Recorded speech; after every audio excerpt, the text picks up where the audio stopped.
Narito ang bagay na karaniwang ginagawa ng mga siklista habang nagpapahinga o hindi nagbabike. Una, kwento at tawanan. Habang nagpapahinga, kadalasang nagkakatuwaan ang mga siklista. Ikinukwento ang mga nakakatawang karanasan sa ride o binibiro ang isa't isa sa mga hirap sa ahon. Isang pahinga na puno ng tawanan. Pangalawa, pagkuha ng mga larawan. Hindi mawawala ang pagkuha ng larawan. Mapa-scenery man o group shot kasama ang mga kapwa siklista, siguradong may kuha ng bawat memorable moment sa bawat stopover. Pangatlo, snack time. Kumakain ng energy-boosting snacks tulad ng energy bars, saging, o kahit pansit canton kapag may tindahan sa tabi. Minsan, ang tindahan mismo ang pinaka-inaabangang bahagi ng ride. Pang-apat, stretching at pag-ayos ng bike. Kapag napagod o may naramdaman sa muscles, mabilis ang stretching ang ginagawa.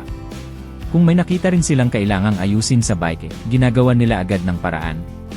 Pang-lima, pag-check ng social media o Strava. Ang mga seryosong rider, madalas chine-check kung naka-record ang kanilang ride sa Strava o iba pang app.